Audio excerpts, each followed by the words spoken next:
23 की cut off एक बार देख लेते हैं। 2023 की आपकी जो कट ऑफ गई थी जनरल की, वो आपकी गई थी 198.15। ये देखो, और ये कब हुआ था? जब 7435 सीट थी। मैंने आपको बताया यहाँ पे कि ये जो एरिया है, ये एरिया है आपका वो वाला 198 वाला, तो आपका ये एरिया भी कट ऑफ में आ जाएगा। ये लोग भी सिलेक्ट हो जाएंगे क्योंकि यहाँ पे आपकी सीट कितनी है? 7435 है। लेकिन अभी क्या होगा? अभी आपकी केवल 1000 सीट्स हैं, तो आपकी कट ऑफ ऑटोमेटिकली हाई चली जाएगी। ओबीसी की अगर मैं बात करूँ तो ओबीसी की आपकी कट ऑफ गई थी 192.70। ईडब्ल्यूएस कैटेगरी की बात करूँ तो आपकी कट ऑफ थी 187.49।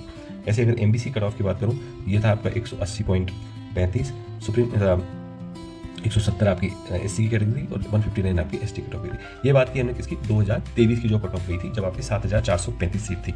नंबर ऑफ कैंडिडेट्स तो आप देख लोगे ओवरऑल राजस्थान में इन एग्जाम्स के लिए बढ़ते हैं नंबर ऑफ कैंडिडेट, लेकिन उतना ज़्यादा उसमें चेंजेस नहीं आता है। नंबर ऑफ कैंडिडेट्स लगभग जो आपके उतने ही रहते हैं जितने रीट में 2023 में थे। अभी भी लगभग कैंडिडेट्स उतने ही हैं, ठीक है, क्योंकि उतने ही लोग पास करते हैं बीएड, उतने ही लोग पास करते हैं, तो उनकी जो एलिजिबिलिटी क्राइटेरिया रहता है वो लगभग उतने स्टूडेंट्स का सेटिस्फाई होता है, ठीक है। तो वो आपकी बात हो गई। और जो है आपकी 2026 की अगर अनुमानित कट ऑफ की बात करें, हाँ, यहाँ पे आप एक चीज़ ये जरूर कह सकते हो कि 2,26,000 में से सर लगभग 50-60% लोग सीरियस नहीं होते हैं। उस नंबर को हमें फैक्टर इन करते हैं, क्योंकि जो उसकी साइंस होती है, साइंस बहुत सिंपल होती है कि जब आपको सर्वे इकट्ठा करते हो या कोई, आप इसके हिसाब से तो 750 क्योंकि नंबर ऑफ सीट्स हैं उसके आधार पर 750 का अपने आप में काफ़ी बड़ा सर्वे हो गया। लेकिन कई बार आप और भी डेटा इकट्ठा करते हो, क्योंकि आप ये भी मान के चलते हो कि वो जो डेटा आपने इकट्ठा किया है वो डेटा करेक्ट ना हो, क्योंकि यूट्यूब पे या सर्वे पे बताए हुए मार्क्स हमेशा सही नहीं होते। ये बात भी आपकी जो है वैलिड है। लेकिन कहीं ना कहीं आप ये मान के चलो कि प्रोजेक्शन जब आप करते हो सर्वे के डेटा का, आपने चाहे 50 ही स्टूडेंट्स के डेटा कलेक्ट किया हो, लेकिन अगर वो स्टूडेंट स्पेशली कोचिंग वाले जो सर्वे करते हैं, कि कोचिंग वाले जो स्टूडेंट्स होते हैं वो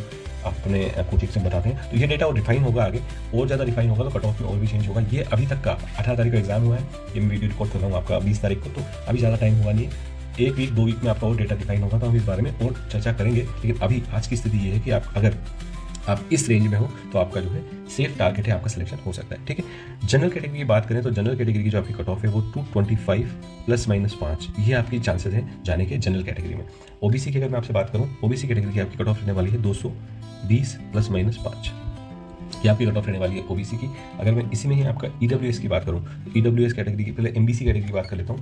अगर एमबीसी कैटेगरी की बात करूं तो एमबीसी कैटेगरी की आपकी कट ऑफ रहने वाली है 218 ±5 कैटेगरी। और आपकी ईडब्ल्यूएस की अगर मैं बात करूं, ईडब्ल्यूएस की आपकी रहने वाली है 212 ±5, ठीक है। एससी और एसटी कैटेगरी की अगर मैं बात करूं तो एससी कैटेगरी और एससी कैटेगरी में आपकी कट ऑफ रहने वाली है 198 ±5, तो यहाँ पर आपकी एसटी कट ऑफ आएगी 195 ±5। ये ±5 जो है आपका वेरिएशन है, जो आपका स्टैंडर्ड वेरिएशन रहता है। तो आपका जो कट ऑफ है वो इस रेंज में जाने के चांसेस है। अब आप देखोगे यहाँ से कट ऑफ, अगर आप ओरिजिनल कट ऑफ 2023 की आई थी, वहाँ से